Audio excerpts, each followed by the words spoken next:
তখন হয়তো কেউ গায়ে দিতে সাহস পাননি। আর এখন তো আমজনতার কাতারে চলে আসেন। আর রাজনীতিবিদ না হতে যাচ্ছেন, দেশের মন্ত্রী না হতে যাচ্ছেন, 2-4 বার হচ্ছে এরকম কেলা নিয়ে না খেলে তো হতে পারবেন না। এটা তো খুব সোজা।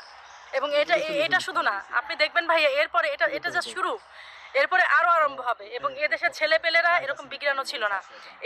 এই কয়েকজন সমন্বয়ক মিলে ডাক দিয়ে তাদের স্বার্থের কারণে এখন নিজেদের কোয়ায় নিজেই কুপকাত হবে।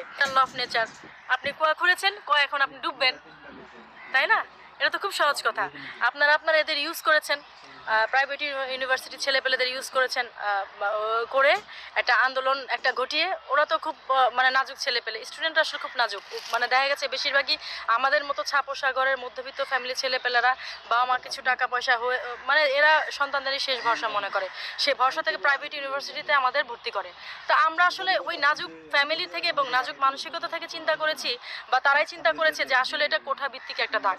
তো ঠিক আছে, বড় ভাইরা যখন ঢাকা ইউনিভার্সিটি থেকে ডাক দিয়েছে আমরা যাই, তখন তাদের ইউজ করলেন। কিন্তু সমন্বয়ক হলেন আপনারা, উপদেষ্টা হলেন আপনারা।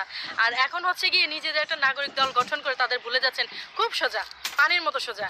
আপনি ওই পানির মতো করে তাদের এনে এক জায়গায় মিশিয়ে আপনার জল পানিতে একখানে করে এখন হচ্ছে 2 ভাগ করতেছেন, সেটা তো হবে না।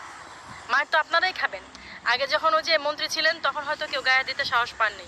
আর এখন তো আমজনতার কাতারে চলে আসেন। আর রাজনীতিবিদ না হতে যাচ্ছেন, দেশের মন্ত্রী না হতে যাচ্ছেন, 2-4 বার হচ্ছে এরকম কেলা নিয়ে না খেলে তো হতে পারবেন না। এটা তো খুব সোজা। এবং এটা শুধু না, আপনি দেখবেন ভাইয়া, এরপরে এটা যা শুরু, এরপরে আরও আরম্ভ হবে। এবং এদেশের ছেলেপেলেরা এরকম বিজ্ঞানও ছিল না। এই কয়েকজন সমন্বয়ক মিলে ডাক দিয়ে তাদের স্বার্থের কারণে এখন নিজেদের কোয়ায় নিজেই কুপকাত হবে। এখন তারা বুঝতে পারবে যে ধানমন্ডি 32 ভাঙা, মোরালিটি ভাঙা একজন বর্ষিয়ান রাজনীতিবিদ, তাকে দেশ থেকে বের করে দেওয়া, এটার যে মানে কি পরিমাণ প্রাকৃতিক প্রতিশোধ, এটা এবার তারা খুব ভালোভাবে এটা বুঝতে পারবে। এবং সার্জিসকে মারা, এটা আমি কি চোখে দেখবো? এটা আমার চোখে দেখার কিছু নেই। ওই যে বললাম, সব কিছু উপর থেকে ঘটে এবং প্রকৃতি তার নিজের মতো করে মানে প্রতিশোধ নেয়। নিজের ভয় আপনারা নিজেই করছেন। এখনও সময় আছে, যেভাবে ভালো হয়, দেশটা খুব সুন্দরভাবে গোছানো ছিল, এভাবে করে গোছানো দেশটাকে আপনারা প্লিজ নষ্ট করবেন না। আপনাদের জন্য বলির পাঠা হচ্ছি আমরা সাধারণ জনগণ। এটা আমাদের কোনোদিন কাম্য ছিল না। কারণ আপনাদের ব্যাংক ভরেছে, আপনাদের বিটকয়েনে আপনারা লাভবান হয়েছেন, আমরা হইনি। আমাদের 70 টাকা কেজি চাল কিনে খেতে হয়। রিক্সা দিয়ে যখন আসি, রিক্সাওয়ালারা কষ্ট করে বলে আপা 10 টাকা দেন, 10 টাকা আমাদের পকেট থেকে যায়, আপনাদের যায় না। আপনারা হচ্ছে ওই এর আগে কি যমুনায় কি কেউ আপনার করেনি, অফিস করেনি? আপনারা হচ্ছে ওই রমনার কোনায় সেখানে আপনাদের 1 ঘাটি লাগে। আপনাদের ওই যে ইন্টারকন্টিনেন্টাল ওখানে আপনাদের 1 ঘাটি লাগে। তারপরে হচ্ছে ওই যে মিন্টো রোডে আপনাদের 1 ঘাটি লাগে। সারা বাংলাদেশে পুলিশ আর্মি সব ওখানে। আর জনগণের কি সিকিউরিটির ব্যবস্থা দরকার নেই? করতে থাকেন, কোনো সমস্যা নেই। মাত্র তো হচ্ছে ওই সার্জিস আলম এদের নিয়ে আরম্ভ হয়েছে, আপনাদের কই আপনারাই পড়বেন। এছাড়া ভাই আসলে আমার বলার কিছু নেই। আর একটা কথা হচ্ছে, এই যেভাবে কমেন্টস করেন, কেউ যদি দেশের মানুষের পক্ষ হয়ে কথা বলতে চায়, আপনাদের যাদের হাতে ঘা লাগে, আপনি তখনই বুঝতে পারবেন আপনি অন্যায়কারী। কারণ জনগণের পক্ষে কথা বলে যখন দেখবেন যে আপনার ভালো লাগছে না, আপনার একটা দলের প্রতি চলে গেছে, তখন বুঝবেন যে আপনি অন্যায়কারী। এখন হচ্ছে কি অন্যায় করেছেন আপনারা। ন্যায় কথা বলতে গেলে যদি কোনো দলের পক্ষে হয়ে যায়, সেজন্য তো আমরা যারা কথা বলি গালিগালাজ দিতে পারবেন না। কারণ আমরা নিরপেক্ষভাবে অন্যায় করেছেন কেন? অন্যায় করার সময় আপনাদের মনে ছিল না? এখন আপনারা 32 ভেঙেছেন, মোরাল ভেঙেছেন, সব ভেঙে এখন হচ্ছে আপনারা ওই দেশের মধ্যে একটা প্রভাকাণ্ডা ছড়িয়ে নিজেদের ব্যাংক হচ্ছে, নিজেদের বাড়ি গাড়ি হচ্ছে, পাসপোর্ট দিয়ে নিজেদের চলে যাচ্ছেন, নিজেদের নাম কামাচ্ছেন। এখনও সময় আছে।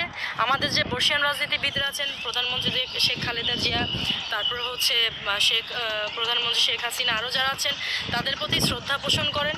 সবাই মিলে একসাথে বসে সুন্দর গুছানো দেশটাকে আর উলটপালট করেন না। আপনারা তো বিদেশে চলে যাবেন, আমাদের কি হবে? আমাদের কথাটা চিন্তা করেন। আর তা না হলে একটা কথা চিন্তা রাখবেন, 71-এ যেভাবে জনগণ ঝেঁটিয়ে বিদায় করেছে, আপনাদের ওইভাবে ঝেঁটিয়ে বিদায় করবে। দিন কিন্তু বেশি বাকি নেই ভাইয়া। দেশবাসীর উদ্দেশ্যে কিছু বলার নাই। দেশবাসী তো আমি নিজে সাধারণ জনগণ, আমি নিজে দেশবাসী। ভাইয়া কথা একটাই, যে এখনও সময় আছে, গোছানো দেশটাকে নষ্ট করবেন না। খুব সুন্দর গোছানো আছে, গোছানো থাকুক। আমাদের দেশে 2-3টা যে দল আছে, সবাই মিলে এক জায়গায় আসেন।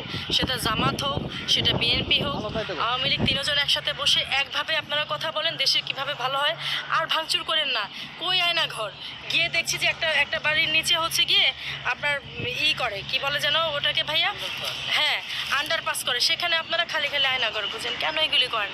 নিজেদেরকে কেন লজ্জা দেন? বাইরের মানুষের কাছে কেন লজ্জিত হন? আর লজ্জিত করেন না, এগুলি আর করেন না। এগুলি কী কারণে করেন? এই দেশটা অনেক সুন্দর দেশ, অন্য কোনো দেশে এরকম পাবেন না। দু একটা দেশে যেখানে গিয়েছি, একটা বীজ লাগালে দেখবেন যে এখান থেকে কোনো শস্য ফল হয় না। এই দেশে হয়, এটা রহমতের দেশ, এটাকে আর নষ্ট করেন না দয়া করে। সবাই মিলে একসাথে থাকি আমরা। আর না হলে ওই যে বললাম 52-তে ঝেঁটিয়ে বিদায় করেছে, ওই পলাশির প্রান্তরে ওই একবার নবাবকে বোকা বানিয়েছে ফরেনাররা, এবার বাঙালিকে না এগুলি করবেন না। আমরা জাতি হিসেবে কিন্তু খুব হিংস্র জাতি। বেশি দিন কিন্তু আমরা না অন্যায়টাকে মানতে পারি না। একবারে ঝেঁটিয়ে বিদায় করে দেখবেন মাংস হাড্ডি কিছুই খুঁজে পাবেন না। এগুলি করেন না, আপনারাও ভালো থাকেন, আমরাও ভালো থাকি। এটাই। ধন্যবাদ ভাইয়া।